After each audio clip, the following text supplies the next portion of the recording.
ငါလည်းမမြဲဘူးငါပစ္စည်းတွေလည်းမမြဲဘူးတနေ့ကျရင်ငါတို့အလုံးထားသွားရမှာပဲအရာခတ်သိမ်းဟာဘယ်သူမှမမြဲဘူးသင်္ခါရတရားမှန်သမျှဟာဘယ်အရာပဲဖြစ်ဖြစ်ပြောင်းလဲပျက်စီးခြင်းနဲ့ပဲကြုံရမယ်ဆိုရယ်စဉ်းစားဉာဏ်ကလေးတစ်ခုဖြစ်အောင်ကြိုးစားလိုက်ပါဆိုတာဝိပဿနာဉာဏ်ဖြစ်အောင်လုပ်ခိုင်းတာဆိုလို့တနေ့တစ်ခါလောက်တတိယကိုပိုင်တဲ့ပစ္စည်းတွေကိုကြည့်တနေ့ကျတော့ငါတို့ဒါတွေထားကြရအောင်တနေ့ကျတော့ငါတို့ထားကြရအောင်ပစ္စည်းတွေပိုင်ဆိုင်တာတွေကြည့်ပြီးနှလုံးသွင်းငါတို့ကိုယ်တိုင်ကလည်းစောင့်ပစ္စည်းကလည်းငါတို့ကိုစောင့်ငါတို့ကတော့ပစ္စည်းကိုစောင့်ဘဝဆိုတာဘယ်ရာမှမတည်မြဲပါလားမန္တလေးမြို့ကြီးတည်ပြီးတော့နန်းတော်ကြီးဆောက်ပြီးနေသွားတဲ့မင်းတို့မင်းကြီးပဲရှောက်ရှိဘူးအဲ့ဒါလိုပဲဘဝဆိုတာမမြဲဘူးဆိုတဲ့အနိစ္စတင်ညာကိုဆင်ញင်တို့တရားနဲ့မကြမကြဆင်ញင်သုံးသပ်ပေးခြင်းအပြင်ဝိပဿနာကုသိုလ်ဖြစ်ပါတယ်အဲ့ဒီဖြစ်လာတဲ့ဝိပဿနာကုသိုလ်သည်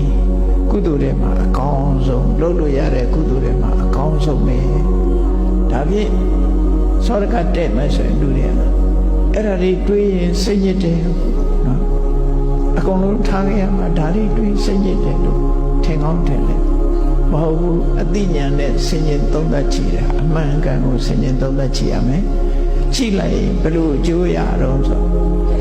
တွေ့တာမှုတွေညော့သွားတယ်ဒါမှန်မယ်တွေ့တာမှုတွေညော့သွားကိုထာဝရဖြစ်နေတဲ့အတွေးဟာညော့သွားတယ်ဩငါတို့ကတခဏပါလားတခဏဆိုတော့ငါတို့အကျိုးရှိတာလောက်ရမှာပါလားဆိုဒီအတိလေးဝင်လာအဲ့ဒီအတိကတတ်မိုးရှိတာပြောတယ်နော်တွေ့တာမှုတွေကိုရှော့ချနိုင်တယ်အတိနဲ့မှတွေ့တာမှုရှော့ချတွေ့တာမှုရှော့ချနိုင်မှရှင်ထဲကတောကဆိုတာရှော့ချလို့ရတယ်စဉ်းစားကြည့်လေကိုယ်နဲ့မပိုင်တဲ့ပစ္စည်းတွေလည်းဘယ်သူမှတောကမဖြစ်ဘူးကိုမသိတဲ့လူတယောက်အတွက်လည်းဘယ်တော့မှတောကမဖြစ်ဘူးတောကဖြစ်တာကိုနဲ့ခင်မင်းရင်းနှီးမှုကိုအကြောင်းပြုတယ်ကိုပိုင်ဆိုင်မှုကိုအကြောင်းပြုပြီးလူတွေဟာစိတ်ပူနေကြတာဖြစ်တယ်အဲ့ဒီစိတ်ပူမှုတွေကိုမခံစားချင်ဘူးဆိုလို့ရှိရင်တွေ့တာမှုတွေဖြောက်လိုက်ပါကြိုးစားပြီးတော့ဘာနဲ့ဖြောက်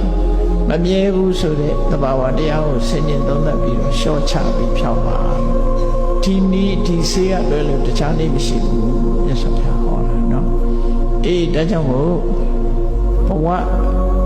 ရရှိလာတဲ့အခါမှာပစ္စည်းဥစ္စာနဲ့ပတ်သက်လာလို့ရှိရင်ပစ္စည်းဥစ္စာရှားပွေခြင်းအသုံးပြုခြင်းဆိုတဲ့နေရာမှာ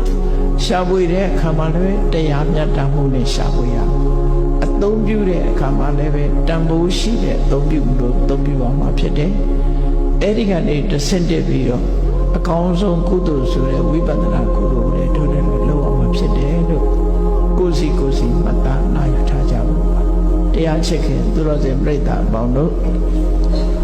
မြတ်စွာဘုရားဟောကြားတဲ့ဒေသနာတော်ထဲမှာပစ္စည်းဥစ္စာရှားပွေခြင်းနဲ့သုံးစွဲခြင်းကိုစနစ်တကျလမ်းညွှန်ပြတဲ့အတိုင်းတို့တွေပစ္စည်းဥစ္စာကိုရှားပွေကြမယ်အသုံးပြုကြမယ်နောက်ဆုံးရလာတဲ့ဘဝလေးမှာမှန်ကန်တဲ့အသိဉာဏ်တွေရအောင်ကြိုးစားအားထုတ်ကြမယ်လို့ကိုယ်စီနှလုံးသွင်းပြီးမမေ့မလျော့သောတတိကြီးမားသောလုံလဝိရိယဖြင့်ကြိုးစားအားထုတ်နိုင်ကြပါစေကုန်သတည်း